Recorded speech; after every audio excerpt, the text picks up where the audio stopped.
Hello, UGTRB English, Unit 1, History of English Literature, The Age of Chaucer. This is based on the Book of Hudson, an outline of History of English Literature. Okay, அந்த புத்தகத்திலிருந்து தான் அப்படியே அந்த நம்பர்லாம் போட்டிருக்கேன். Topic number 8 தான் இப்போ handle பண்ண போகிறேன். ஏன் அப்படின்னா நிறைய இருக்குது இன்ஃபர்மேஷன்ஸ். நம்ம எதை வந்து உங்களுக்கு பெஸ்ட்டாக சொல்லிக் கொடுக்க முடியும் அப்படிங்கிறதுக்காக தான். ஓகே, நம்ம வீடியோ பிகின் பண்ணுற முன்னாடி ஒரு 2-3 இன்ஃபர்மேஷன் என்னென்னா, ஏற்கனவே நம்ம சேனலில் ரெகுலராக பார்த்துக்கிட்டு இருக்கவங்க, இப்போ புதுசாக வந்திருக்கவங்க எல்லாருக்குமே என்ன இன்ஃபர்மேஷன் அப்படின்னா, நீங்கள் நிறைய இன்ஃபர்மேஷன் தேடுறீங்க. எல்லாமே நம்மளுடைய சேனலில் பிளேலிஸ்ட்டில் அவைலபிளாக இருக்குது. Click on to the playlist. Okay, description section பக்கம் அப்படி கொஞ்சம் எக்ஸ்ப்ளோர் பண்ணி பார்த்தீங்கன்னா அந்த பிளேலிஸ்ட் பட்டன் இருக்கும். அந்த பிளேலிஸ்ட் பட்டனில் போனீங்கன்னா நம்ம 10 யூனிட்டுக்கான மெட்டீரியலும் அந்த தனித்தனியாக பிளேலிஸ்ட்டில் போட்டு நீட்டாக இருக்குது. அந்த எல்லா வீடியோஸும் இருக்குது. You can watch that. And நம்மளுடைய டெஸ்ட் பேட்ச், ஆமாம், first test batch, second test batch ரெண்டுமே நாளைக்கு நம்முடைய யூனிட் நம்பர் 2 ஸ்டார்ட் ஆகுது. யூனிட் நம்பர் 1 என்ன சார் அப்படின்னு கேட்டிங்கன்னா, யூனிட் நம்பர் 1 வந்து 10th யூனிட் முடிஞ்சோன்னா கண்டக்ட் பண்ணுவோம். ஏன் அப்படின்னா அதுக்கு நிறைய டைம் தேவைப்படுது அப்படிங்கிற ஒரு இன்ஃபர்மேஷன் இருக்குது. அப்போ மொத்தம் 13 டெஸ்ட், 13 டெஸ்ட். அதில் 10 டெஸ்ட் வந்து யூனிட் டெஸ்ட் எல்லாமே பிடிஎஃப் ஃபார்மேட்டில் கண்டக்ட் பண்ணலாம் அப்படின்ட்டு முடிவு பண்ணியிருக்கோம். பிடிஎஃபாக நம்ம காலையில் ஒரு வாட்ஸ்அப் குரூப்பில் போட்டுருவோம். அந்த குரூப்பில் எப்படி சார் ஜாயின் பண்ணுறது அப்படின்னா, அதுக்கான டிஸ்கிரிப்ஷன், அதற்கான எவ்வளோ பேமெண்ட் எல்லாமே அந்த டிஸ்கிரிப்ஷனில் கொடுத்துருக்கோம். அங்கே இருக்கக்கூடிய வாட்ஸ்அப் லிங்க்கை நீங்கள் கிளிக் பண்ணி உள்ளே ஜாயின் பண்ணிவிட்டு, after making the payment you place the screenshot. அங்கே போட்டிங்கன்னா உங்களுடைய நேமை வந்து ஆட் பண்ணி ஒரு அஃபிஷியல் குரூப்பில் போட்டுருவோம். அந்த அஃபிஷியல் குரூப்பில் உங்களுக்கு question paper will be dropped as per the schedule. And அந்த எக்ஸாம் டியூரேஷன் இருக்குது. இப்போ 75 கொஷின்ஸ்னால் 1.5 hours 2 hours கழிச்சு உங்களுக்கு பிடிஎஃப்பில் ஆன்சர் கீ சப்ளை பண்ணப்படும். ஓகே, நீங்களே உங்கள் ரிசல்ட்டை பார்த்துட்டு அந்த நம்ம அன்அஃபிஷியல் குரூப் இருக்குல்லையே, அதில் உங்களுடைய மார்க்ஸை அன்னைக்கு நீங்கள் ஃபைல் பண்ணிக்கலாம். You can test your self. Okay, so மொத்தம் 13 டெஸ்ட், 10 யூனிட் டெஸ்ட்டு. ஒவ்வொரு டெஸ்ட்டுக்கும் 75 question from that specific unit. அப்புறம் ஒரு 3 மாடல் டெஸ்ட். ஓகே, அண்ட் நமக்கு ரெகுலராக அந்த யூடியூப் சேனல்லையும் இன்ஃபர்மேஷன்ஸ் வந்துக்கிட்டு இருக்கும். நம்ம இப்போ வீடியோக்குள்ளே போவோம். Now coming to the age of Chaucer. Age of சார்ஜரில் முக்கியமான இன்ஃபர்மேஷன் என்ன சார் அப்படின்னு கேட்டிங்கன்னா, இது நிறையா கொஷின் பேப்பர் செட்டர்ஸ்க்கு இது ரொம்ப பிடிக்கும். ஏன் அப்படின்னு கேட்டிங்கன்னா, சார்ஜர் வந்து எந்தெந்த அரசர்களுடைய காலத்தில் வாழ்ந்தார் அப்படிங்கிற information. So charger, he was born in the reign of Edward III. Okay, அது 1 mark கொஷின். ரொம்ப அருமையான கொஷின்ஸாக அடிக்கடி கேட்டுட்ருப்பாங்க. He was born during the reign of Edward III. Then he lived through Edward II and died the year after Henry the Fourth. Okay, Henry the ஃபோர்த்துடைய இறப்பிற்கு பிற்பாடு அடுத்த வருடமே இவர் இறந்துருக்கிறாரு. அப்போது தட் இஸ் வெரி இம்பார்ட்டண்ட் அப்படிங்கிறது நமக்கு தெரியும். ஓகே, நமக்கு அடுத்த இன்ஃபர்மேஷன்ஸ் எல்லாம் வரும். அப்போ இந்த 3 இன்ஃபர்மேஷனை நீங்கள் நல்லா வச்சுக்கோங்க. ஃபஸ்ட்டு எட்வர்ட் த 3, E3, தென் R2, தென் H4. ஓகே, இது மாதிரி ஒரு ஏதாவது ஞாபகம் வச்சுக்கோங்க. E3, R2, H4. And E2ல he was born. R2 that is Richard the second timeல he lived during the troubled times in English history. அப்புறம் he died just a year after Henry IV ascension. அவர் அரியணை ஏறியதற்கு அப்புறம். இப்போ நமக்கு தெரிய வேண்டியது என்ன அப்படின்னா, சார்ஜருடைய காலத்தில் எப்படிப்பட்ட காலகட்டம் அப்படின்னா, it was a period of social contrast and rapid political change. Social contrast அப்படின்னு பார்த்தீங்கன்னா, ரிச் புவர் டிஸ்பாரிட்டி ரொம்ப அதிகமாக இருந்தது அப்படிங்கிற ஒரு விஷயம் இருக்குது. Now coming to Edward the third. அந்த எட்வர்ட் த தேர்ட் வந்து அரசராக இருந்தார் சார்ஜருடைய குழந்தை பருவம், இளமை பருவத்தில். அப்போ அந்த பீரியட் என்ன அப்படின்னு கேட்டால், it is called the development of medieval civilisation in England. And அதை பற்றி சொல்லணும்னா, it is called the mid summer of English chivalry. Chivalry அப்படின்னா என்ன அப்படின்னு கேட்டிங்கன்னா, இது வந்து military, something to do with military. Okay, that was a midsummer of military progress. அந்த டைமில் தான் நம்ம ஷாஜர் வந்து வாழ்ந்துருக்கிறாரு, பிறந்து வளர்ந்துருக்கிறாரு. நவ் அந்த spirit of the court, okay, Edward time அப்படின்னு கேட்டிங்கன்னா the spirit of the court என்ன அப்படின்னு கேட்பாங்க. The spirit of the court was romantic idealism. Romantic அப்படின்னா இட் இஸ் அட்வென்ச்சரை பெரிய பெரிய அளவுக்கு போற்றப்பட்டது. மக்களுக்கு வந்து இந்த மிலிட்டரி எக்ஸ்பெடிஷன்ஸ், இன்னொரு நாட்டின் மீது போர் தொடுத்து செல்வது அப்படிங்கிறது ஒரு பெரிய அட்வென்ச்சராக தோன்றிருக்கு. அதனால் அதுதான் பெஸ்ட்டு.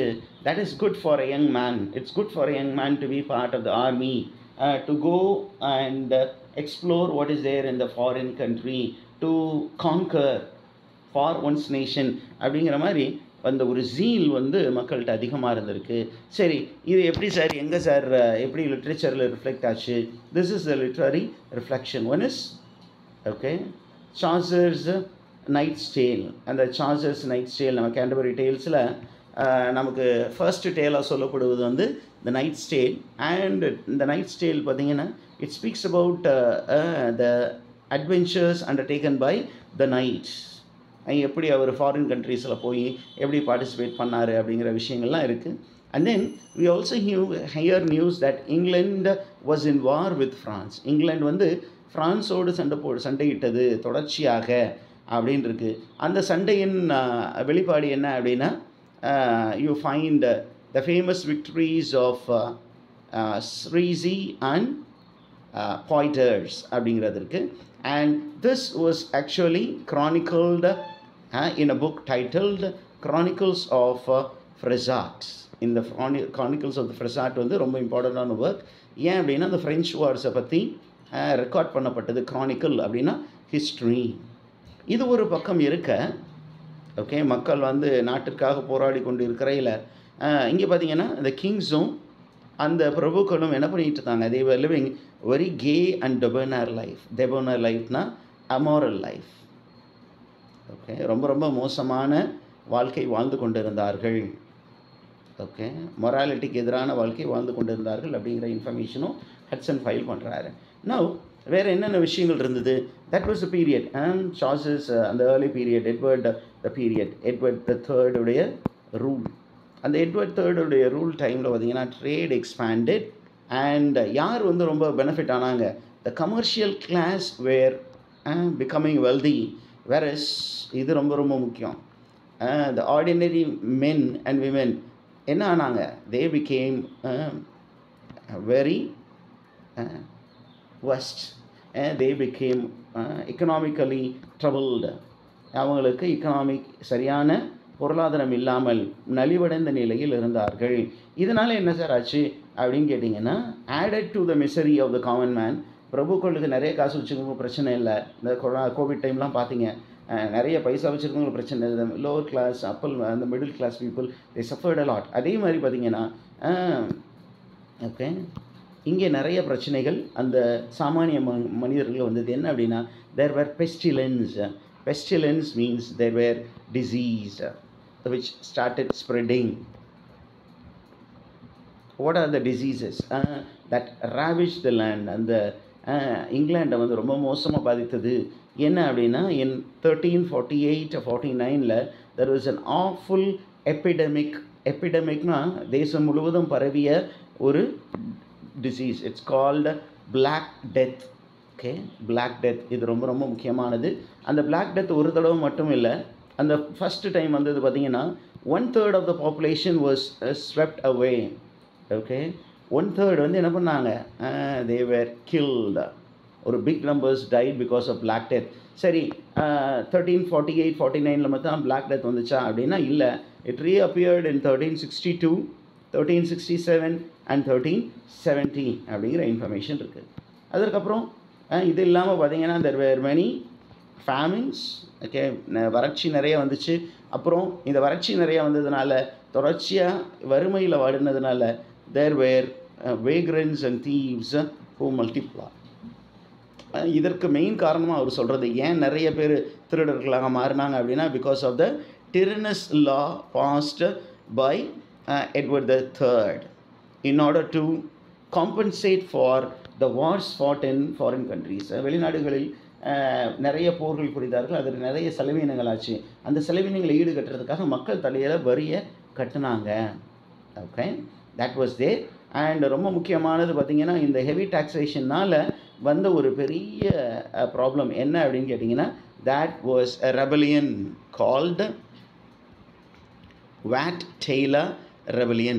Okay, என்ன rebellion வந்துச்சு? There was a rebellion called Wat Taylor rebellion.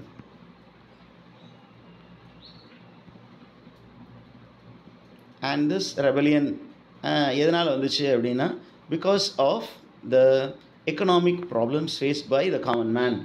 Because of the heavy taxation, there was a general rising of the common folk. அதை முன்னின்று நடத்தி சென்றது Wat Tyler, Jack Straw and the unfrocked priest John Ball. அவர் ஒரு English ப்ரீஸ்டாக இருந்தார். அவர் என்ன பண்ணாங்க, அந்த ப்ரீஸ்ட்ஹுட்லேருந்து வெளியில் அனுப்பிட்டாங்க. அவர் என்ன பண்ணார், மக்கள் போராட்டத்தில் முன்னின்று நடத்தி சென்றார். ஆனால் அந்த போராட்டம் என்ன பண்ணது, முடிவுக்கு கொண்டு வரப்பட்டது. This is regarding Edward the தேர்டுடைய ரூல். அப்புறம் Richard the second. Okay, Richard the second டைமில் என்ன இருந்தது அப்படின்னா, ரிச்சர்ட் த செகண்டை பற்றி சொல்லும் பொழுது அவருடைய rule unwise rule, despotic rule. Despotic அப்படின்னா tyrant, tyranny. He was a tyrant, சர்வாதிகாரி. நம்ம படிக்கிறோம், ஷேக்ஸ்பியர் இதை பற்றி சொல்லியிருப்பார், ரிச்சர்ட் த செகண்டை பற்றி பயங்கரமாக சொல்லியிருப்பார்.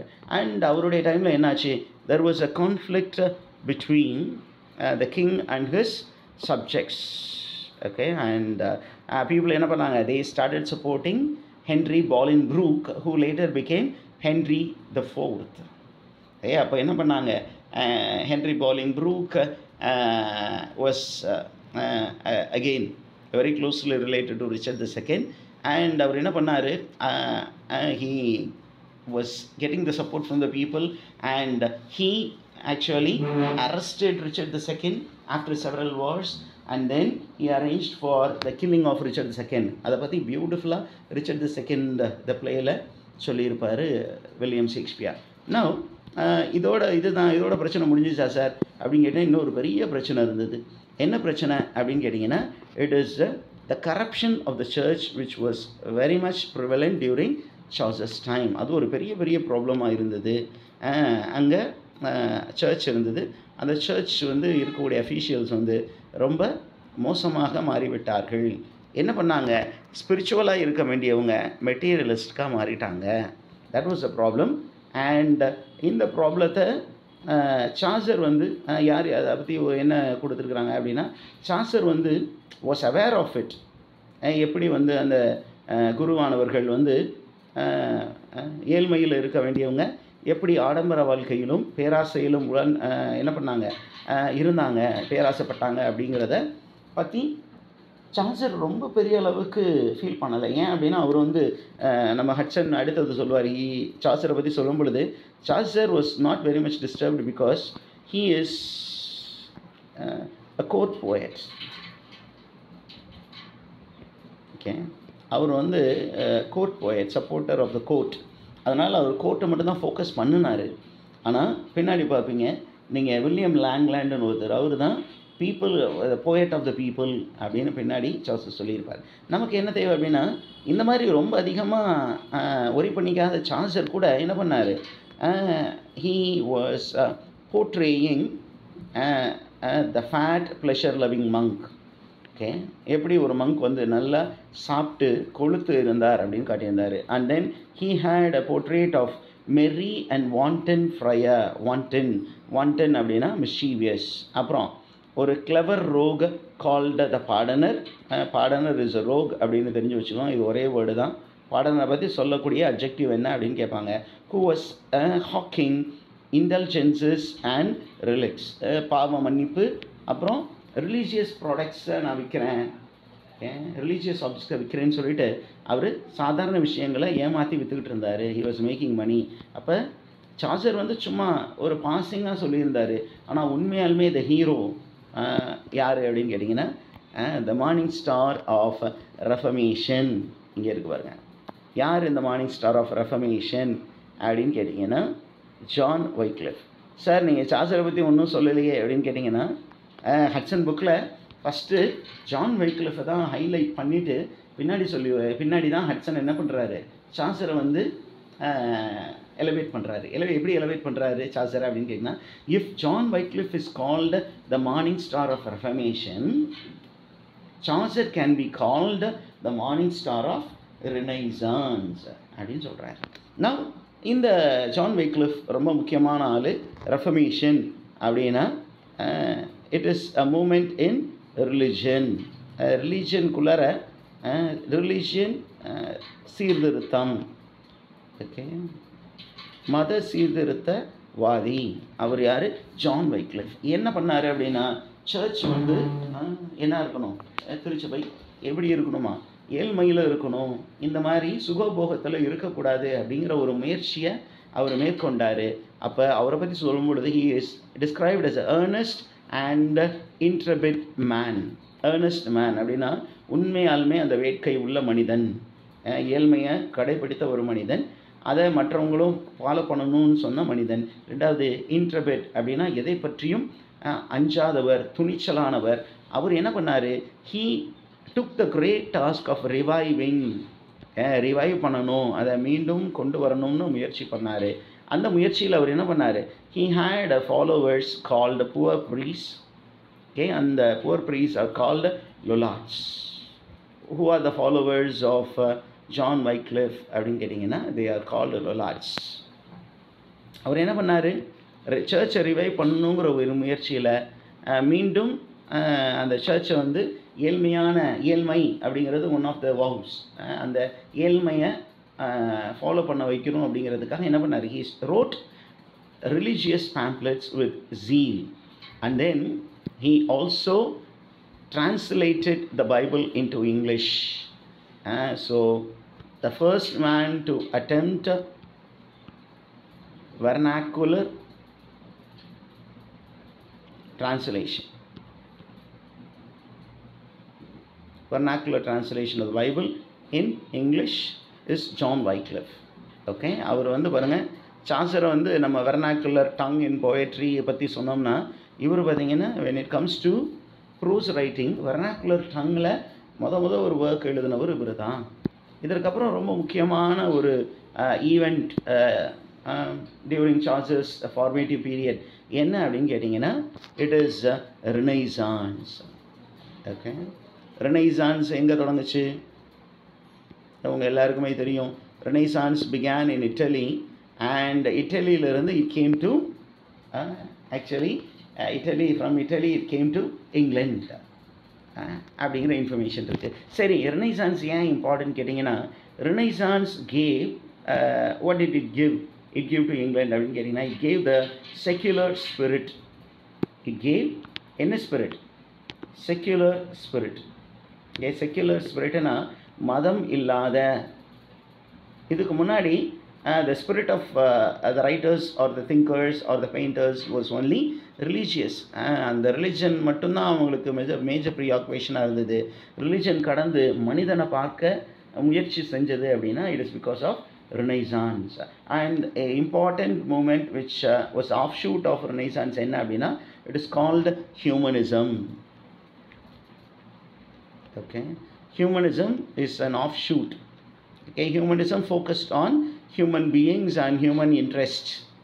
ஆனால் அதுக்கு முன்னாடி என்ன இருந்தது அப்படின்னா, it is theism. Theism அப்படின்னா God was a center and whatever was pleasing to God, அது காட் ரிலேட்டடான விஷயங்களை மட்டும்தான் பார்த்தாங்க, மனிதனை பெருசாக பார்க்கல.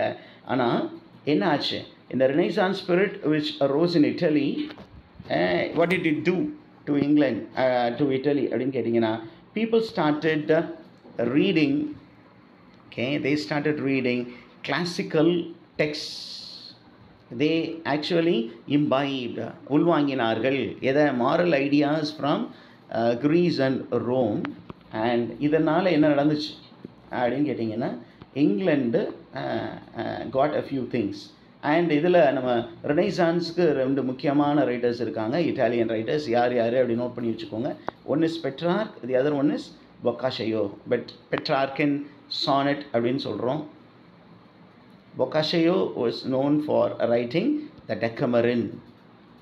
Okay, இந்த Decameron தான். Okay, Decameron was actually the inspiration for Chaucer's The Canterbury Tales. பாருங்க எந்த அளவுக்கு. சரி, ரெனைசான்ஸ்னால என்ன வந்துச்சு? What was the result of Renaissance? Okay, ரெனைசான்ஸ்னால வந்த ஐடியாலஜிஸ் என்ன அப்படின்னு கேட்டிங்கன்னா, people were influenced by humanism. இது வரைக்கும் காடை சென்டராக வச்சுருந்தவங்க, they started focusing on man, whatever favors man, whatever is in the interest of man அப்படின்னு பார்க்க ஆரம்பித்தாங்க. அடுத்தது they became very much preoccupied with beauty. Beauty அப்படின்னு சொன்னீங்கன்னா நம்ம நினைக்கிற பியூட்டி இல்லை, it is aesthetics. Aesthetics அப்படின்னா கலை உணர்வு. Then people took delight in life. அதற்கப்புறம் பார்த்தீங்கன்னா இதுதான் ரொம்ப கீவேர்டு. ரெனைசான்ஸ் அப்படின்னாவே free secular spirit, religious spirit versus secular spirit. First religious spirit இருந்தது பிகாஸ் சர்ச் வாஸ் டாமினேட்டிங். சர்ச்சை சுற்றி தான் எல்லாமே இருந்தது, தாட் பேட்டர்னே இருந்தது, மனிதனை யாருமே யோசிக்கலை. ஃபார் த ஃபர்ஸ்ட் டைம் ரிலிஜனை விட்டு வெளியில் வந்து திங்க் பண்ண வந்தாங்க. And humanism, okay, humanism played a very important role in Chaucer's formation அப்படிங்கிற இன்ஃபர்மேஷன் இருக்குது. சரி, நம்ம இந்த இன்ஃபர்மேஷன்லாம் எதுலேருந்து எடுத்தோம் அப்படின்னா, நான் ஃபாலோ பண்ண book the latest edition of William Henry Hudson an outline history of English literature by Maple Press 2023 version. ஏன் சார் இந்த வெர்ஷன் நான் வந்து இன்சிஸ்ட் பண்ணுறேன் அப்படின்னா, ஒரு சில நம்பர்ஸ் வந்து ஒவ்வொரு வேர்ஷனுக்கும் மாறி இருக்குது.